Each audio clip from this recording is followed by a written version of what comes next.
शुक्लाम्बरधरं विष्णुं शशिवर्णं चतुर्भुजं प्रसन्नवदनं ध्याये सर्वविघ्नोपशान्तये। आदित्याय च सोमाय मंगलाय बुधाय च गुरुशुक्रशनिभ्यश्च राहवे केतवे नमः। ఓం శ్రీమాత్రే నమః. భగవద్బంధువులందరికీ మా నమస్సుమాంజలు. ముందుగా అందరికీ కూడా మా స్పేస్ తరపున మకర సంక్రాంతి యొక్క శుభాకాంక్షలు, శుభాభినందనలు. ఈరోజు మనం మకర సంక్రాంతి యొక్క విశిష్టత గురించి, ఈ పండగ యొక్క విధి విధానాలు, పురాణ చరిత్రల గురించి చెప్పుకునే ప్రయత్నం చేద్దాం. అదేవిధంగా జ్యోతిష్శాస్త్ర ప్రకారం పంచాంగంలో వివరించినట్టుగా సంక్రాంతి పురుషుడు వల్ల కలిగే మేలు కీడు ఈ సంవత్సరం ఏ విధంగా ఉంది, పంటలు ఏ విధంగా పండుతాయి, రాజు ఏ విధంగా పాలిస్తాడు, మనందరికీ ఏ విధంగా ఉంటుంది అనేది కూడా తెలుసుకునే ప్రయత్నం చేద్దాం. అలాగే సంక్రాంతి పండుగ రోజు చేయవలసిన కార్యక్రమాలు, ఏ విధంగా చేస్తే మనకి అష్టైశ్వర్యాలు సిద్ధిస్తాయో, మన పూర్వపాపాలన్నీ నశిస్తాయో కూడా వివరంగా ఈ ప్రవచనంలో తెలుసుకునే ప్రయత్నం చేద్దాం. సంక్రాంతి అంటేనే కొత్త వెలుగుల పండగగా చెప్పుకుంటూ ఉంటారు. ఈ సంక్రాంతి రోజు ఎంతో కోలాహలంగా ఉంటుంది. ప్రతి ఒక్కరూ కూడా వారి సొంత ఊరికి వెళ్ళి అక్కడ పండగ జరుపుకోవడానికి ప్రాధాన్యత ఇస్తూ ఉంటారు. పల్లెటూరులో అయితే మరి ముఖ్యంగా సంక్రాంతి రోజున చక్కని ముగ్గులు, గొబ్బెమ్మలు పెట్టుట, గంగిరెద్దులు, బుడబుక్కల వాళ్ళు ఇలా రకరకాల విన్యాసాలతో ఎంతో ఆహ్లాదకరమైన వాతావరణాన్ని కల్పిస్తూ ఉంటారు. అలాగే చక్కని రుచికరమైన పిండి వంటలు ఇంట్లో చేసుకొని ఆరగిస్తూ ఉంటారు. గాలిపటాలు ఎగరేస్తూ ఉంటారు. మరి ఇంత చక్కని పండగ యొక్క విశిష్టత గురించి మనం తెలుసుకోపోతే ఎలాగండి? సంక్రాంతి రోజున నదీ స్నానం అనేది చేస్తే ఎంతో పుణ్యం అని చెప్తూ ఉంటారు. ఎందుకయ్యా ఈరోజు ప్రత్యేకంగా నదీ స్నానం చేయమంటున్నారయ్యా అంటే, గంగని భూమికి తీసుకొచ్చిన భగీరథుడు సగరులకి శాప విముక్తి కల్పించిన రోజు ఈ రోజంట. సగరుల గురించి తెలుసు కదండి. వాళ్ళందరినీ కూడా భస్మీకృతుల్ని చేశారు. మరి వాళ్ళకి విముక్తి లభించాలి అంటే వాళ్ళు ఏదన్నా సాగరంలో వాళ్ళ భస్మాన్ని కలపాలి. అలా కలపాలంటే చక్కని పవిత్రమైన సాగరం కావాలని భగీరథుడు గంగ కోసం తపస్సు చేశాడంట. ఆ తపస్సుకు మెచ్చిన పరమేశ్వరుడు ఆ గంగాదేవిని భూమిపైకి తీసుకొచ్చాడంట. ఆ విధంగా జరిగిన ఆ గంగాదేవి భూమిపైకి వచ్చిన రోజు నేటి గనక ఈరోజు పవిత్రమైన స్నానాలని ఆచరిస్తూ ఉంటారు. మనం కానీ చూసుకుంటే ప్రతి సంవత్సరం కుంభమేళా కూడా ఈ సమయంలోనే జరుగుతూ ఉంటుంది. ఎందుకయ్యా అంటే గంగాజలం భూమిపైకి వచ్చిన రోజు కదండి. అంతటి పవిత్రమైన రోజున గంగా స్నానం ఆచరిస్తే సర్వ పాపాలు నశిస్తాయనే ఉద్దేశంతో చక్కగా ఈ రోజున గంగా స్నానం ఆచరిస్తూ ఉంటారు. మనలాంటి మామూలు వాళ్ళమే కాదండి, సాధువులు, ఋషులు అందరూ కూడా ఈరోజు నదీ స్నానానికై బయలుదేరి వస్తూ ఉంటారు. మరి అందరూ కూడా గంగా నదిలో స్నానం చేసే అవకాశం ఉండదు కదా. అటువంటి వాళ్ళు ఏమి చేయాలయ్యా అంటే, చక్కగా మీరు ఇంట్లో ఏ నీరైతే వస్తుందో ఆ నీరునే ముందుగా జపించి గంగే చేముని చేవ గోదావరి సింధు నర్మదా కావేరి జలాస్మిన్ సన్నిధం కురు అని చెప్పి ఆ నీటిని అర్ఘ్యంగా అర్పించి దండం పెట్టుకొని దానిలో ఒక 3 రేగిపళ్ళు వేసుకొని ఆ నీటితోటి కానీ స్నానం ఆచరిస్తే గంగా స్నానం ఈ పవిత్ర నదుల యొక్క స్నాన ఫలం మీకు లభిస్తుంది అని చెప్పి పురాణాలు చెబుతూ ఉన్నాయి. అందుకని సంక్రాంతి రోజు మర్చిపోకుండా తెల్లవారుజామునే ఈ విధంగా మంత్రజపం చేసి స్నానం ఆచరించాలి అని చెబుతూ ఉంటారు. ఉద్దేశం అనగానే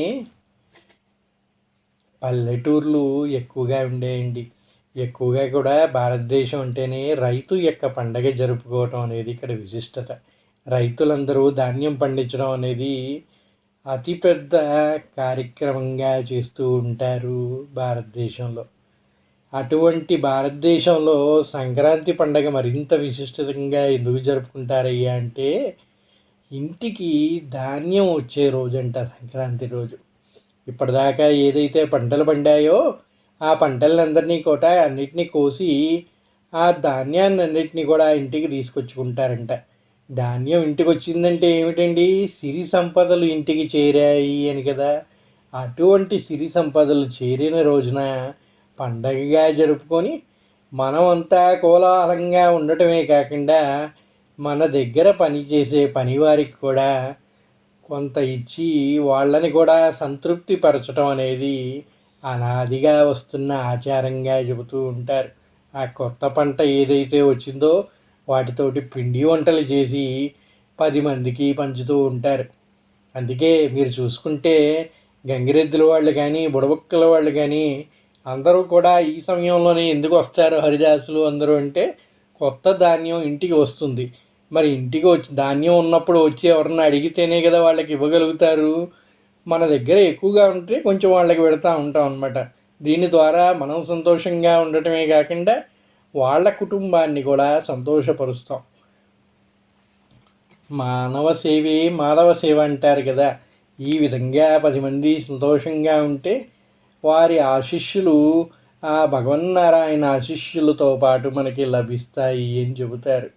అందుకే మనం ఏ పని చేసినా కూడా దానిలో అర్థం పరమార్థం రెండూ ఉండేటట్టుగా చూసుకోవాలని పెద్దలు ఈ విధంగా నియమ నిబంధనలు ఏర్పాటు చేశారు అని చెబుతూ ఉంటారు. అందుకే ప్రతి పండగకు కూడా మనం సంతోషంగా ఉండడమే కాదు, మనతో పాటు 10 మంది సంతోషంగా ఉండేటట్టుగా చూసే విధానం ఈ సంక్రాంతి పండుగలోనే కాదు అన్ని పండుగలలో కూడా కనిపిస్తూ ఉంటుంది. అలాగే ఈ సంక్రాంతి అనేది ప్రకృతికి సంబంధించిన పండుగగా చెప్తారు. ఏమిటయ్యా ప్రకృతికి సంబంధించిన పండుగ అంటే, మరి ప్రకృతి పంట కాదండి, పంటలు ఇంటికి వస్తున్నాయి. పంట ఏ విధంగా వస్తుంది? భూమిని సాగు చేసి పండిస్తే వస్తుంది.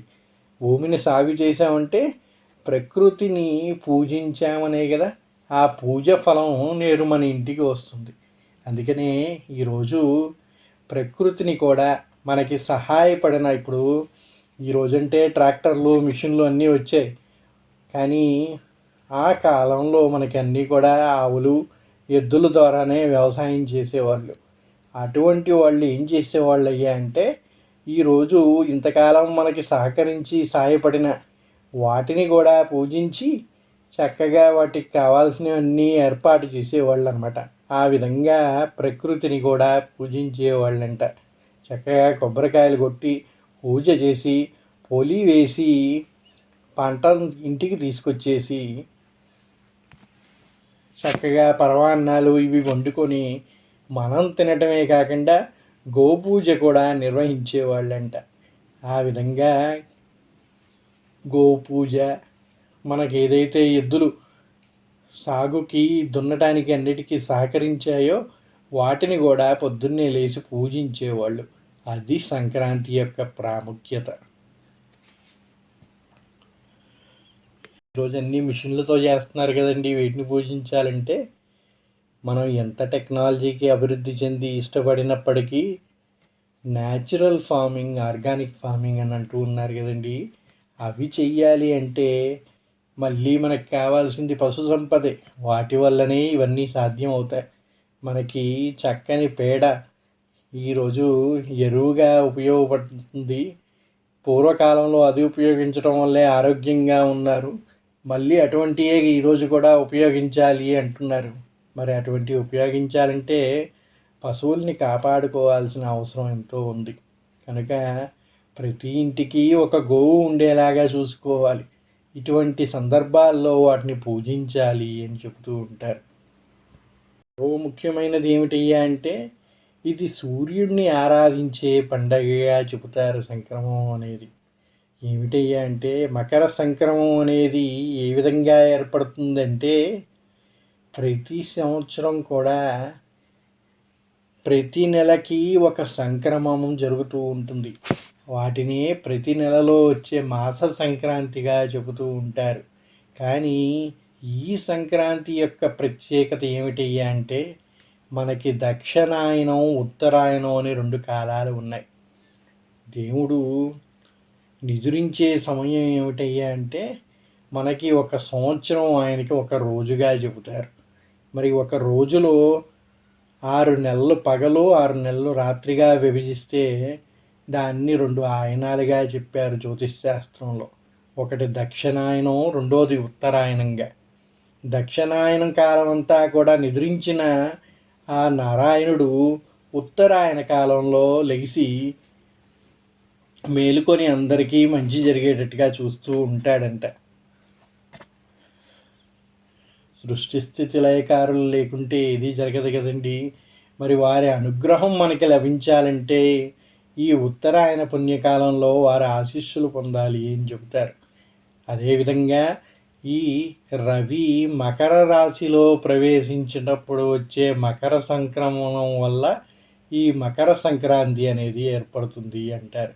ఏమిటయ్యా దీని ప్రత్యేకత అంటే, ఇప్పటివరకు దక్షిణాయనంలో ఉన్న సూర్యుడు ఇప్పుడు ఉత్తరాయణంలో ప్రవేశించగానే సూర్యగమనం అనేది ఉత్తర దిశగా మారుతూ ఉంటుంది అంటారు.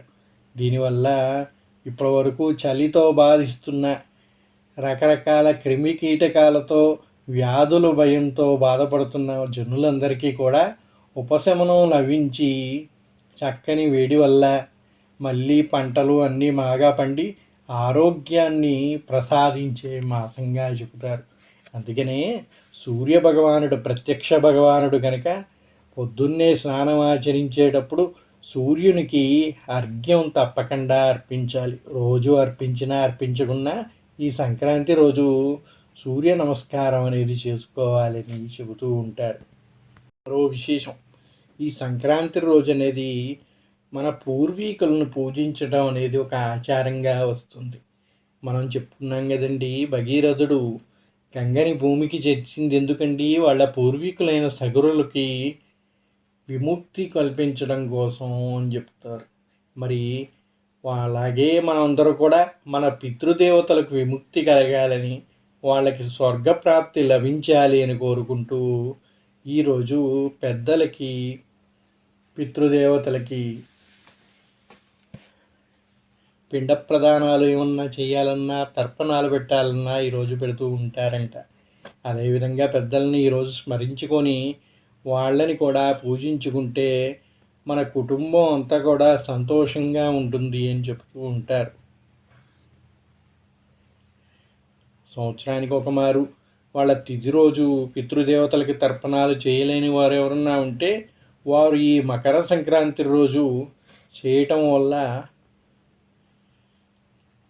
పూర్వీకులకందరికీ కూడా చక్కని శుభం చేకూరుతుందంట. వాళ్ళకి స్వర్గప్రాప్తి లభిస్తుందంట. అలా లభించటం వల్ల వాళ్ళ ఆశీస్సులతో మనకి కూడా ఆయురారోగ్యాలు కలుగుతాయని పండితులు చెప్తూ ఉంటారు.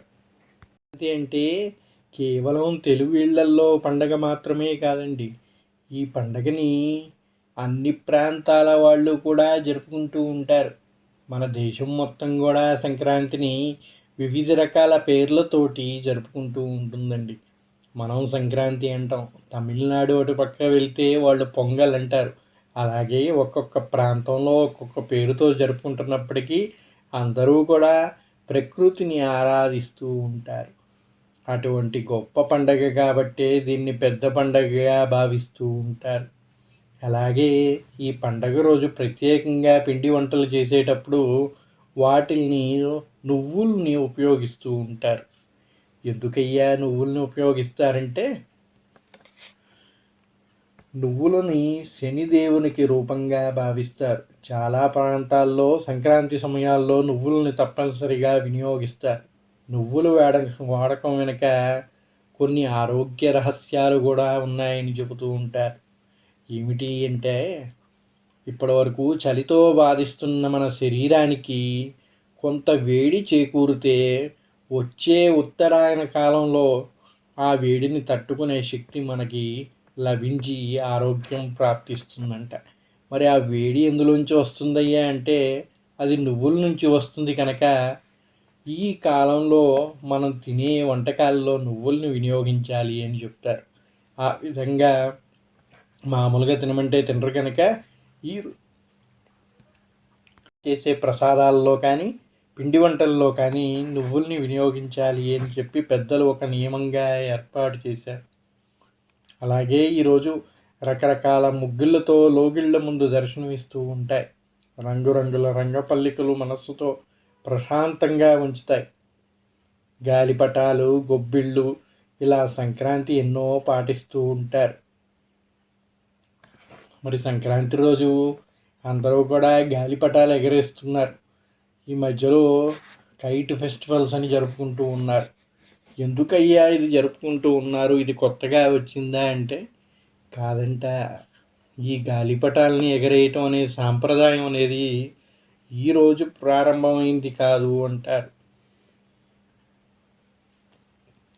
పురాణాల ప్రకారం శ్రీరాముడు మకర సంక్రాంతి పండగ రోజున ఆకాశంలో ఒక గాలిపటాన్ని ఎగరవేశాడంట. అలా రాముడు ఎగరేసిన గాలిపటం ఇంద్రలోకానికి చేరిందని, అప్పటి నుంచి ప్రతి సంవత్సరం మకర సంక్రాంతి రోజున పండగ రోజున గాలిపటాలని విధిగా ఎగరవేయటంగా ప్రారంభిస్తూ ఉంటారు. ఎందుకయ్యా ఎగరవేశారంటే ఇంద్రుడికి సంతోషాన్ని తెలియజేస్తూ సందేశాన్ని పంపించాడంట శ్రీరాముడు. ఇంతకాలం మాకు చక్కని పంటలనిచ్చి అందరినీ కాపాడావు కదా, అందుకని శుభాకాంక్షలు తెలుపుతూ సంతోషాన్ని వ్యక్తం చేస్తూ ఒక గ్రీటింగ్ కార్డ్ లాగా ఈ గాలిపటాన్ని శ్రీరాముడు ఎగరేస్తే అది ఇంద్రలోకానికి చేరిందంట. దాన్ని సూచికగా ఈనాటికి కూడా సంక్రాంతి పండగ రోజు గాలిపటాలని ఎగరేయటం అనేది ఒక ఆచారంగా వ్యవహరిస్తూ ఉన్నారు. సంక్రాంతి పండగ రోజు మన తెలంగాణ, ఆంధ్రాలోనే కాకుండా గుజరాత్, మహారాష్ట్ర ఇలాగ అనేక ప్రాంతాల్లో ఈ గాలిపటాలను అనేది ఎగరేస్తూ ఉంటారు. విశేషం ఏమిటి అంటే ఈ పండగ పూట చలి ఎక్కువగా ఉంటుంది కదండి. ఆ సమయంలో ఉదయాన్నే గాలిపటాలు ఎగరేయటం వల్ల సూర్యకిరణాలు మన శరీరాన్ని తాకుతాయి. భోగి రోజు ముందు రోజంతా కూడా భోగి మంటలు వేసుకొని ఉంటారు కదండి. దానితోటి కొంత క్లైమేట్ చేంజ్కి అలవాటు పడటానికి ముందుగా ఈ భోగి మంటలు అనేది సహకరిస్తాయి. ఆ తర్వాత కొద్ది కొద్దిగా మన శరీరం ఈ వేడిని అలవర్చుకోవడం కోసం ఈరోజు గాలిపటాలు ఎగరేయటం వల్ల ఆ ఎండ మనకి తగిలి మన శరీరం అనేది ఉష్ణస్థితికి కావాల్సిన విధంగా సరిచేసుకోవడానికి ఉపయోగపడుతూ ఉంటుందంట. ఆ విధంగా కొంచెం వ్యాయామం అవుతుంది, ఎండ తగులుతూ ఉంటుంది కాబట్టి ఈ విధంగా గాలిపటాలు ఎగరేయాలని కూడా చెబుతూ ఉంటారు. సంక్రాంతిని ఉత్తరాయణకు కూడా పిలుస్తూ ఉంటారు. ఎందుకయ్యా అంటే ఉత్తరాయణ కాలం ప్రారంభం అవుతుంది కనుక ఈ రోజు నుంచి. అలాగే మకర సంక్రాంతి రోజు సూర్యుడు ఉత్తరం వైపు పయనిస్తాడు కాబట్టి ఉత్తరాయణగా పిలుస్తారు అని కూడా చెప్తూ ఉంటారు. దేశవ్యాప్తంగా కూడా ఈ సంక్రాంతిని పలు రకాల పేర్లతో పిలుస్తూ ఉంటారు. ఉత్తర భారతంలో నివసించే హిందువులు, సిక్కులు సంక్రాంతి పండుగని మాఘీ అని పిలుస్తారు అంట. ఆ తర్వాత లోహ్రీ అని జరుపుతారు. గోవా, ఆంధ్రప్రదేశ్, మహారాష్ట్ర, పశ్చిమ బెంగాల్, కర్ణాటక, తెలంగాణ రాష్ట్రాల్లో మకర సంక్రాంతిగా పిలుస్తూ ఉంటారు. మధ్య భారతదేశంలో సుకురాత్ అని, అస్సాంలో మగ బిహు అని, తమిళనాడులో పొంగల్ అని, గుజరాత్లో గాలిపటాలని ఎగరవేస్తూ చక్కగా ఈ పండుగను నిర్వహిస్తూ ఉంటారు. ఆ విధంగా ఒక్కొక్క ప్రాంతంలో ఒక్కొక్క పేరుతో పిలిచినప్పటికీ ఈ సంక్రాంతి అనేది అందరూ కూడా చక్కగా కలిసి జరుపుకునే పండగగా చెబుతూ ఉంటారు. సంక్రాంతి రోజున భక్తులందరూ కూడా గంగా, యమున, గోదావరి, కృష్ణ, కావేరి లాంటి పవిత్ర నదుల్లో పుణ్యస్నానాలు ఆచరిస్తారు. ఇలా పుణ్యస్నానాలు ఆచరిస్తే వారు చేసిన పాపాలు కడిగి వేయబడతాయని విశ్వసిస్తారు. ఎన్నో రకాల ఆధ్యాత్మిక కార్యక్రమాలు కూడా ఈ సంక్రాంతి రోజున నిర్వహిస్తూ ఉంటారు. 12 ఏళ్లకు ఒక మారు వచ్చే మకర సంక్రమణ రోజు జరిగే కుంభమేళా కూడా ప్రత్యేకంగా ఈ సంవత్సరం 144 సంవత్సరాల తర్వాత వచ్చే మహాకుంభమేళా అనేది జరుగుతూ ఉన్నది. అది మరొక విశేషం. అందున ఈ సమయంలో నదీ స్నానం చేస్తే మరింత పుణ్యఫలం లభిస్తుంది అని చెబుతున్నాయి శాస్త్రాలు. ఎక్కువగా చలి ఎక్కువగా ఉండే చలికాలం నుంచి విముక్తినిచ్చేది సంక్రాంతి అంటారు. సం అంటే మిక్కిలి, ఎక్కువగా, చక్కని అనే అర్థం. క్రాంతి అంటే అభ్యోదయం, ఉదయం, ఉదయించే సూర్యుడుగా చెబుతూ ఉంటారు, సూర్యకిరణాలుగా. కనుక ఈ రెండింటినీ కలిపితే సంక్రాంతి అంటే మంచి క్రాంతి, చక్కని వెలుగు అని అర్థంగా చెబుతూ ఉంటారు. మకరం అంటే ముసలి, ఇది పట్టుకుంటే వదలదు అని మనకి తెలుసు. కానీ మానవుని యొక్క ఆధ్యాత్మిక మార్గానికి అడుగడుగునా అడ్డు తగులుతున్న మోక్ష మార్గానికి అనుసరణ చేయటమే ఇది అందవేసిన చెయ్యి. అందువల్ల ఈ మకర సంక్రమణ పుణ్యదినంలో దీని బారి నుండి తప్పించుకునేందుకు యథాశక్తిగా దాన ధర్మాలు చేస్తూ, ధ్యానం చేస్తూ, దేవుణ్ణి ఆరాధించటం వల్ల అది లభించే సాధనం మనకి చేకూరుతుంది అని చెబుతూ ఉంటారు. అందుకే వ్యామోహాలన్నింటినీ తగ్గించుకొని చక్కగా భక్తి శ్రద్ధలతో దేవుణ్ణి ఆరాధించడానికి కూడా ఈ మకర సంక్రమం అనేది సరైన సమయంగా చెబుతూ ఉంటారు. మనం చూసుకుంటే సాధువులు, సత్పురుషులు కూడా ఈ రోజున దీక్షని ఎంతో పవిత్రంగా భావిస్తారు. ఎందుకయ్యా అంటే ఇప్పటివరకు వాళ్ళు ఎంత ప్రయత్నించినా లభించని ఆ దీక్షా మార్గం ఈరోజు వాళ్ళకి లభించే అవకాశం ఉంటుందంట. అందుకే మకర సంక్రమణ రోజు పుణ్య స్నానాల్ని ఆచరించి వాళ్ళు దీక్షని చేపడుతూ ఉంటారు అని చెప్తారు. మకర సంక్రమణం గురించి చెప్పుకుంటే ముందుగా జ్యోతిష్శాస్త్ర ప్రకారం మనకి 2 పర్వదినాలు చెప్పుకుంటారండి జ్యోతిష్శాస్త్రంలో. ఒకటి ఉగాది రోజు జ్యోతిష్శాస్త్రంలో తారా నక్షత్రాలను గణించి ఈ సంవత్సర ఫలితాలు ఏ విధంగా ఉంటాయో చెబుతారు.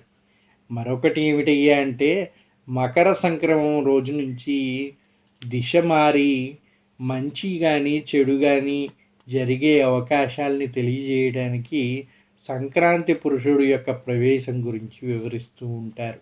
అటువంటి పవిత్రమైన ఈ రోజున సంక్రాంతి పురుషుడు ఏ విధంగా వస్తున్నాడు, ఆయన నామధేయం ఏమిటి, ఆయన ఏమి తింటున్నాడు, దీనివల్ల మనకి కలిగే భోగభాగ్యాలు ఏమిటి, నష్టాలు ఏమిటి, అన్నిటినీ కూడా తెలుసుకునే ప్రయత్నం చేద్దాం. ఈ సంవత్సరం వచ్చే సంక్రాంతి పురుషుడు పేరు మహోదరుడు అంట.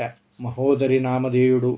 పెద్ద పులి వాహనంతో శ్రీ క్రోధినామ సంవత్సర పుష్యబహుళ పాడ్యమి మంగళవారం మధ్యాహ్నం పుష్యమీ నక్షత్రయుక్త వృషభ లగ్నమందు అనగా 14/1/2025 తేదీన మధ్యాహ్నం 2:30 రవి మకర రాశి యందు ప్రవేశించినప్పుడు ప్రవేశిస్తున్నాడు అని చెప్తారు. ఈ మకర సంక్రమణ సమయం ఏదైతే ఉన్నదో ఈ సమయాన్ని బట్టే మన పండగ ప్రారంభం అవుతుంది అని చెప్తారు. ఇక ఈ మహోదర నామధేయుడు అవటం వల్ల వైశ్యులకి, దొంగలకు అరిష్టమంట. అంటే వైశ్యులు ఏం చేస్తారండి, వ్యాపారాలు చేస్తూ ఉంటారు.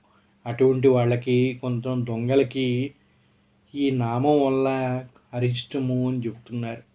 పెద్ద పులి వాహనం మీద వస్తున్నాడు కనుక మృగములు, జంతువులకి నష్టం జరుగుతుందంట.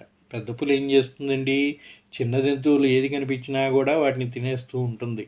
అందువల్ల పెద్ద పులి వల్ల ఎవరికి నష్టం అయ్యా అంటే చిన్న జంతువులకి. అందువల్ల మృగ సంపదకు, జంతువులకి కొంచెం నష్టం అని చెప్తూ ఉన్నారు. ఆయన బిల్వ స్నానం చేస్తున్నాడంట. దానివల్ల శుభకార్యములు మంచి జరుగుతాయని చెప్తున్నారు. ఇలాగే చూసుకుంటే ఈ మహోదరుడు అనేవాడు ఎర్రని వస్త్రం ధరించుకొని వస్తున్నాడంట. ఎర్రని వస్త్రం రోగానికి సూచిక కనుక రోగబాధలు, మానసిక సమస్యలు కలుగుతాయని చెప్తున్నారు. ఆయన తిలాక్షతలను ధరించుకొని వస్తున్నాడంట. నువ్వుల పంటకి కొంచెం నష్టం అని, నూనెల ధరలు పెరుగుతాయని చెప్తున్నారు. ఎర్రని గొడుగు ధరించటం వలన యుద్ధములు, కొట్లాటలు ఎక్కువగా ఉండే అవకాశం ఉంది. జాజి పుష్పధారణ చేశాడంట. దానివల్ల సౌఖ్యప్రదమైన కీర్తి ప్రతిష్టలు పెరుగుతాయని చెప్తున్నారు. మత్స్యాభరణ ధారణ వల్ల శుభములు కలుగుతాయంట. వెండి పాత్రమునందు భుజిస్తున్నాడంట. దానివల్ల వెండి ధర పెరుగుతుంది అని చెప్తున్నారు. వాయు స్నానం భుజించడం వల్ల పాడి పశువులకి నష్టం, బియ్యం ధరలు పెరిగే అవకాశం ఉంది. అరటిపండు తినటం వలన పండ్ల తోటలకు కొంత నష్టం అంట. ఆయన బిండి ఆయుధం ధరించి వస్తున్నాడంట. దీనివల్ల పశువులకి, జంతువులకి కొంత నష్టం అంట. క్రోధముఖం వల్ల జన నష్టం కూడా సంభవిస్తుంది అంటారు.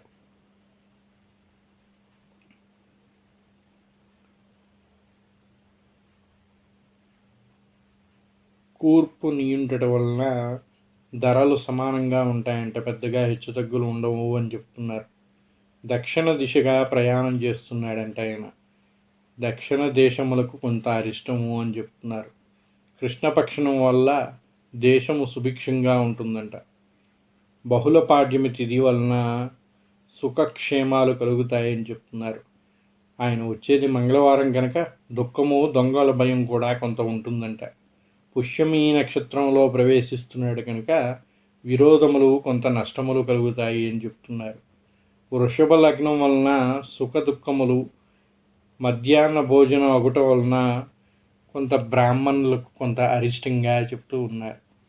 ఇప్పుడు మనం చెప్పుకున్న ఈ సంక్రాంతి పురుషుని యొక్క లక్షణాలు ఏవైతే ఉన్నాయో ఇది ఎవరికి వారు వర్తింపజేసుకోవాల్సింది కాదండి. జ్యోతిష్శాస్త్రం ఏమి చెబుతుందయ్యా అంటే సంవత్సర ఫలితాలు ఏవైతే వస్తాయో అవి రాజుకి, రాజ్యానికి చెందినవిగా చెప్తారు. అంటే మనం ఉన్న దేశానికి సంబంధించినవి కనుక ఇది ఎవరికి వారు అన్వయించుకోవాల్సిన అవసరం లేదు. ఏ విధంగా ఉంటుంది ప్రపంచం, ఏమేమి జరుగుతాయి మార్పులు అనేవి సూచికగా మాత్రమే ఈ సంక్రాంతి పురుషుడు చెప్తున్నాడు. వీటి వల్ల కొంత మనకి ఎఫెక్ట్ తగలొచ్చు, కానీ అందరికీ ఒకేలా ఉంటుందని ఎవరు చెప్పరు. శాస్త్రం ఎప్పుడూ కూడా ఒక వ్యక్తికి ఈ విధంగా ఉంటుందని ఎప్పుడూ కూడా చెప్పలేదండి. జ్యోతిష్ శాస్త్రం ఏమి చెప్పిందయ్యా అంటే ప్రకృతిలో మార్పులు ఏ విధంగా సంభవిస్తూ ఉంటాయి, ఏ విధంగా వాటి వల్ల మనుషులకి ఇబ్బందులు కలుగుతాయి, ఏ విధమైన పంటలు పండుతాయి, ఏ విధమైన నష్టాలు సంభవిస్తాయని మాత్రమే చెప్తుంది.